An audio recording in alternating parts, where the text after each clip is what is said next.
मैं डॉक्टर प्रमाण झा, संस्कृत MA, सहायक प्रोफेसर, कितनान कामाख्या संस्कृत महाविद्यालय, महरेल, मधुबनी। 4/10/2020 ईस्वी। श्री छात्र एवं छात्राओं, उपशास्त्री प्रथम वर्ष सामान्य संस्कृत उपदेश हितोपदेश चल रहा है।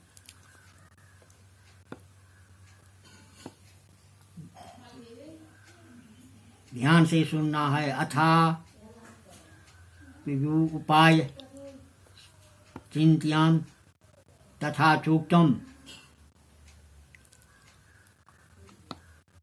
अनंतर, यानी इसके बाद उपाय का विचार करना चाहिए। श्लोक संख्या 187-86 तक कल हुआ है। उपायेन ही यच्छक्यम न तच्छक्यम पराक्रमे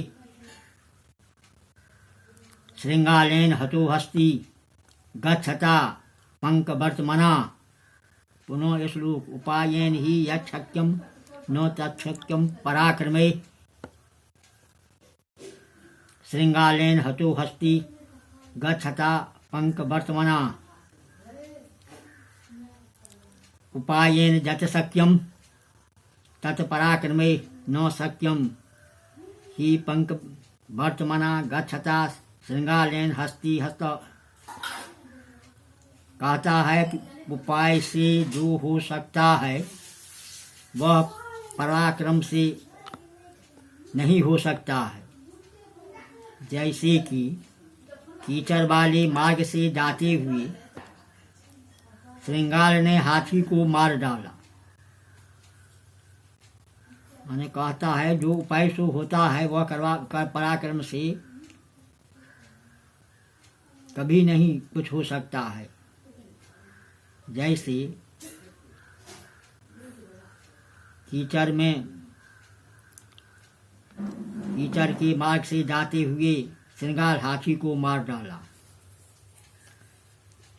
व्याख्या। उपायेन समाधि प्रकारेण जत कार्य शक्यम शक्तिगम्यम तत् कार्यम पराक्रमे विक्रमे न शक्यम नो शक्तिगम्यम ही यतः पंकवर्तमना कर्दम मार्गेन गच्छता वर्जता श्रृंगालेन जम्मुकेन हस्तिगज हतः व्यापादितः। इसके बाद है हस्ति श्रृंगाल कथा गद्य। तद यथा अस्ति ब्रह्मारण्ये कर्पूर तिलको नाम हस्ति तममवलोक सर्वे श्रृंगालाश्चापि नतयन्ति अस्मो अद्ययं केनाप्युपायेन म्रियते तदा अस्माकम् एतेन देहेन माप्त चतुष्टयं स्वेच्छा भोजनं भवेत्।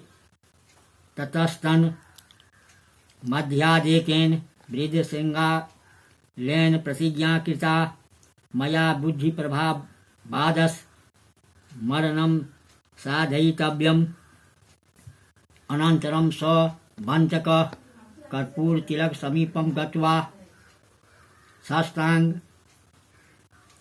पातं परम्योवाच देव दृष्ट प्रसादं कुरु हस्ति ब्रूते कसत्वं कुतः समायातः। सो अवदत् जम्बुको हम सर्ववदन वासभिः पशुभिः मिलित्वा भवत् सकाशं प्रस्थापितः जज बिना राज्ञा स्थातुं न युक्तं। तदस्ताभिराज्ये अभिव्यक्तुं भवान् सर्वस्वाभिगुरूपितं निरूपितः। कहता है ब्रह्मणानक नामक जंगल में कर्पूर तिलक नाम का हाथी है। उसको देखकर सब सियार ने विचार किया किसी उपाय से यह मरेगा तो हम लोगों को इसके शरीर से 4 महीनों तक अपनी इच्छा से भोजन होगा। तब उनके बीच में एक बूढ़े सियार ने प्रतिज्ञा की, मुझे अपनी बुद्धि के प्रभाव से इसकी मृत्यु करनी चाहिए। अनंतर यानी इसके बाद वह ठग कर्पूर तिलक के पास जाकर साष्टांग प्रणाम कर बोला, महाराज दर्शन देने का अनुग्रह कीजिए। हाथी कहता है, तुम कौन है और कहाँ से आया है? उस सियार ने कहा, मैं सियार हूँ, मुझे सब वनवासी पशुओं ने मिलकर आपके पास भेजा है। बिना राजा के रहना उचित नहीं है, इसीलिए इस जंगल के राज्य में राज्या विवेक करने के लिए आप सकल स्वामी के गुणों से युक्त निश्चित किए गए हैं।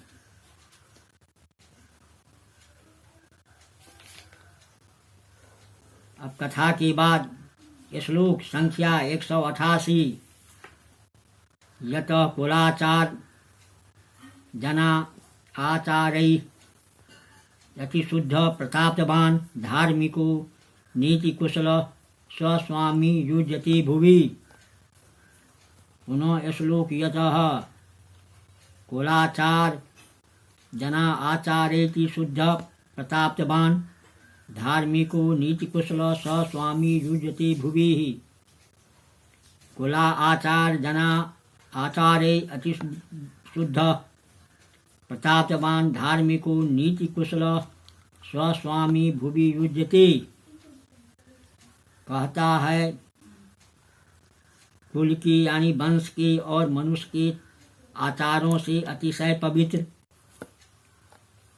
प्रतापी, धर्मात्मा और नीति में निपुण वैसा पुरुष लोक में राजा होने के लिए योग्य है। व्याख्या आचार कुलाचार जना आचरे वंशा आचार मानवाचरे अति शुद्ध अति पवित्र प्रतापवान प्रतापी धार्मिक धर्माचरणशील नीतिकुशल न्याय निपुण सतादृश जन स्वामी प्रभु राजेति शेख भुवि भुवु युज्यति नियुज्यति। आगे ये श्लोक संख्या 88 के बाद 89। अन्यंच पर्जन्य इव भूतानां माधार पृथ्वीपति विकलेपिः पर्जन्ये जीव्यति नो तु भूपतो। पृथ्वीपति पर्जन्य इव भूतानां माधार ही पर्जन्ये विकलेपि जीव्यति तु भूपतो विकले न जीव्यते। कहता है कि राजा मेघ के समान प्राणियों का आधार है, क्योंकि मेघ के नष्ट होने पर जीवन रह सकता है, परंतु राजा के नष्ट होने पर जीवन नहीं रह सकता है।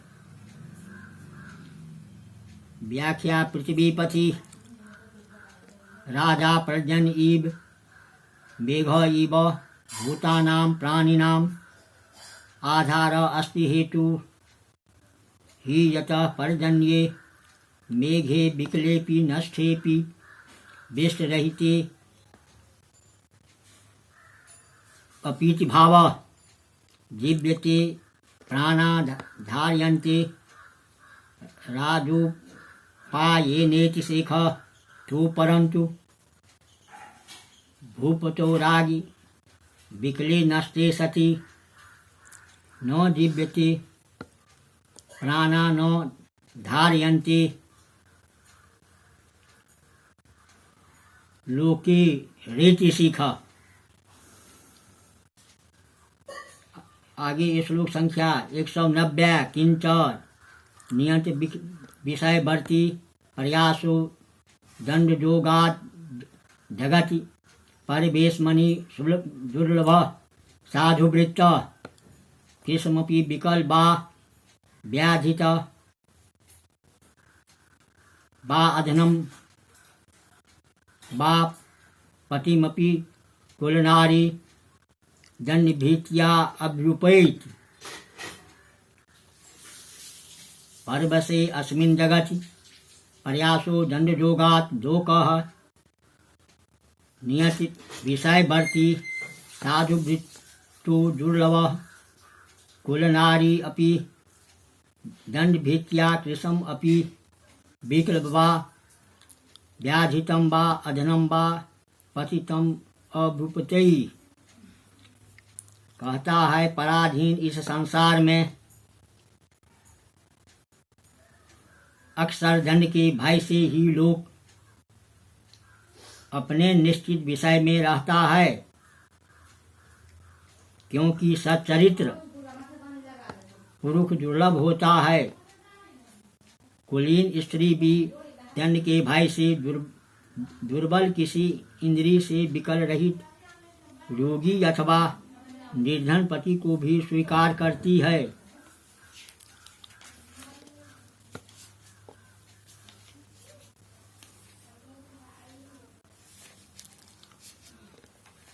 श्लोक संख्या 191।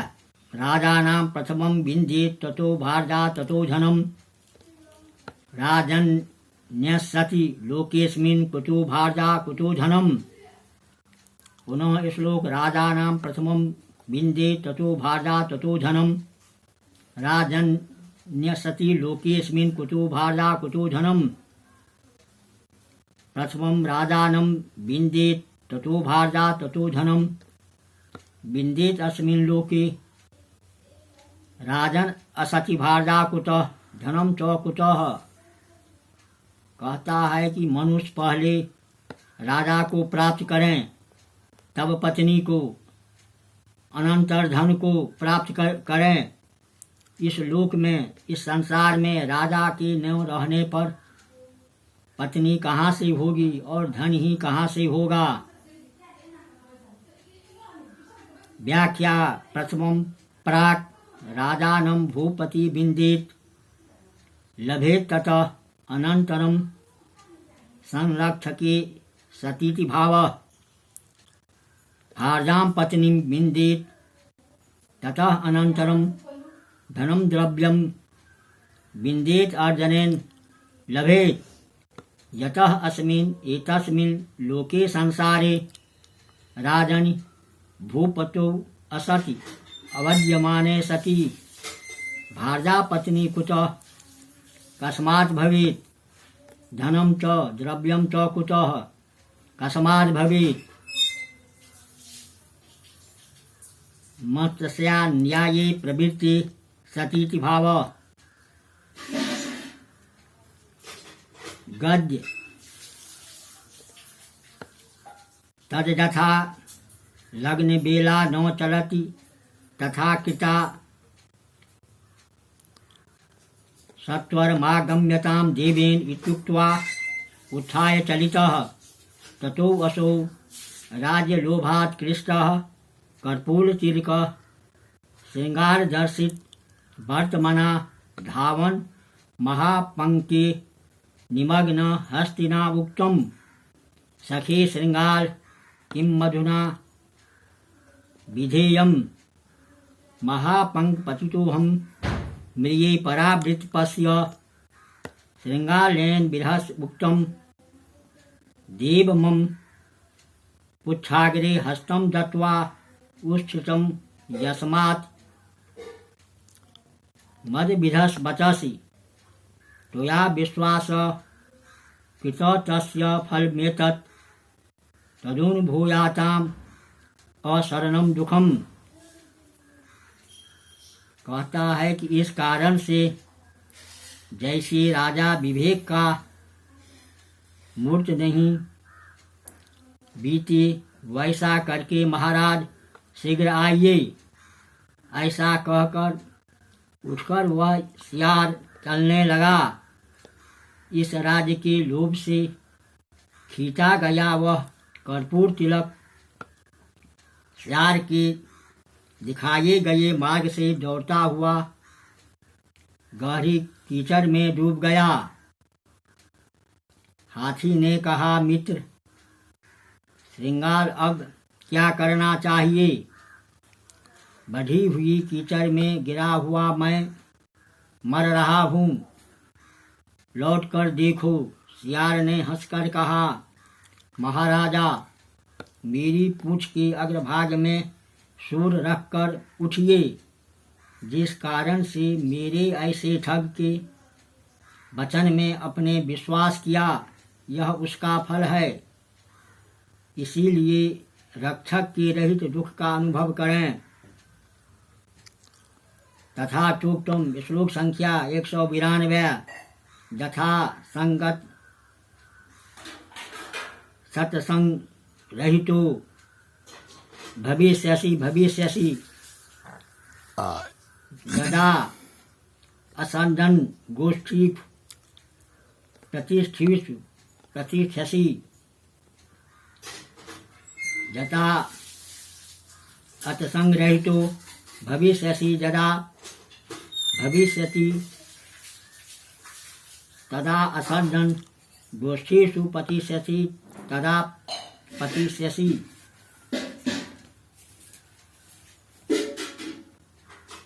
कहता है, जब दुर्जनों की संगत से रहित होगे तो चिर जीवन पाओगे।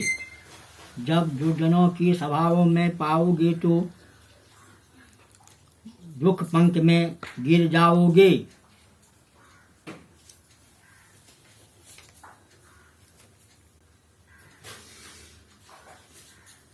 पुनः गद्य। ततो महापंक्ति निमग्नो हस्ति श्रृंगारैर्भीक्षित अतो अहम ब्रमीमि उपायेन ही यक्षक्यम इत्यादि ही। बड़ी कीचड़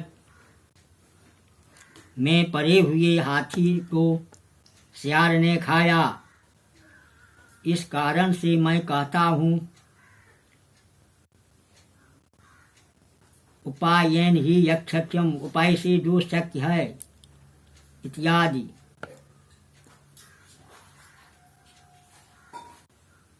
तदस्ति तब वचन बबधीद महता भयन विमुग्ध इव मंथरस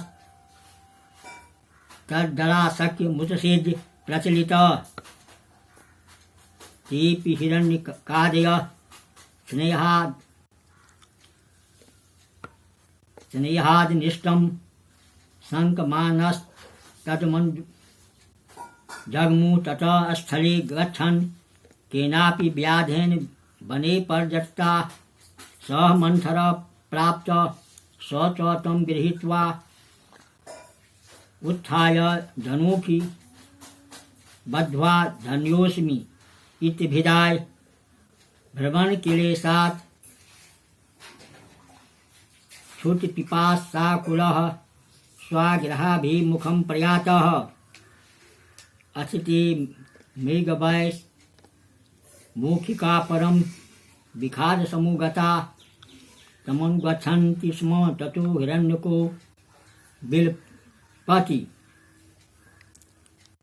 कहता है, तब हिरण्यक के हित वचन का तिरस्कार कर बड़े भाई से मोहयुक्त के समान होकर मंथर उस जलाशय को छोड़कर चलने लगा। वे हिरण्यक आदि भी स्नेह से अनिष्ट की शंका करते हुए उसके पीछे चले। तब जमीन पर चलते हुए उस मंथर को वन में घूमते हुए किसी व्याध ने पाया और उसने उसको पकड़कर धनुष से बांधकर मैं धन्य हूँ कहकर भ्रमर के दुख से, भूख और प्यास से आकुल होकर अपने घर से सम्मुख गमन किया। तब वे मृग, कौवा और चूहा सब के सब बिखाज कर उसके पीछे चले। अनंतर इसके बाद हिरण्यक विलाप करता है। श्लोक संख्या 193। एकस्य दुःखस्य न यावत् गन्तुं गच्छाम्यहं पारमिहार्वस्य तावत् द्वितीयं समुपस्थितं मे छिद्रेक नाथा बहुली भवन्ति। अहम वर्णस्य पाराम इव यावत् एकस्य दुःखस्य अंत न गच्छामि तावत् मे द्वितीयं समुपस्थितं छिद्रेक अनर्था बहुली भवन्ति।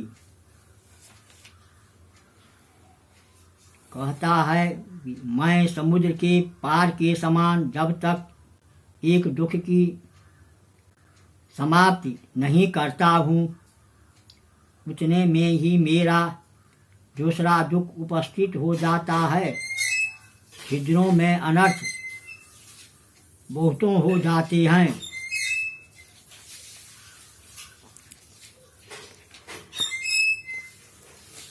श्लोक संख्या 194।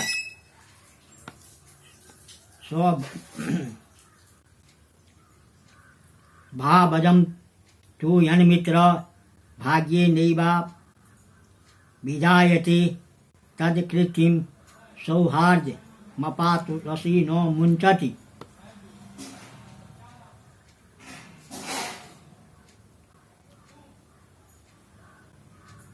हि स्वभावजं मित्रं भाग्येन एव अभिजायते तत् आकृत विषो आहार्दम अपस्तु अपि नो मुञ्चति। कहता है जो स्वाभाविक मित्र है वह भाग से ही उत्पन्न हो जाता है। वैसा मित्र स्वाभाविक मित्र को आपत्तियों के पड़ने पर भी नहीं छोड़ता। व्याख्यातः स्वभावजं स्वाभाविकं मित्रं सुहृत् भाग्येन एव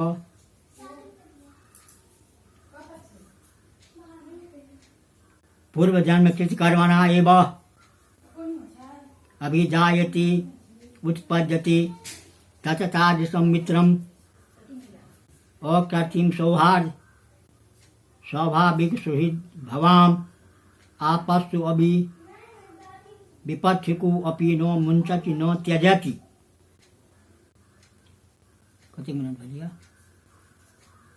95। अपि च न मातरि न दारेकु न सुदेजु न तात्मजे विश्वासत्तादृशं पुंसां यादिकं मित्रे स्वभावजे। पुंसां स्वभावजे मित्रे यादृक् विश्वासः तादृशो मातरि न दारेकु न सौजर्ये न आत्मने च न।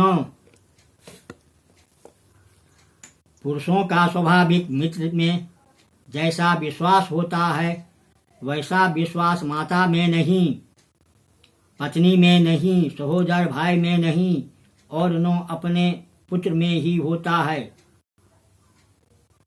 व्याख्या पुंसां पुरुषाणां स्वभावजे स्वाभाविके मित्रे सुहृद यादृश विश्वास विश्रम्भ तादृश त्रादिक विश्वास मातरि जनन्यां न भवति दारेक पत्न्यां नो सौन्दर्ये सहोदरे भ्रातरि न च किं बहुजना आत्मजे च पुत्रे च न भवति। प्रिय छात्रों,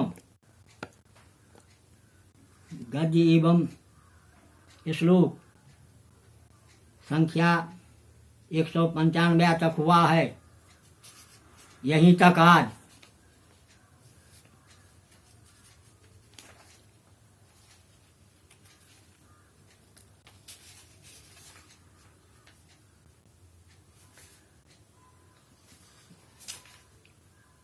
सतासी 88 89 90 91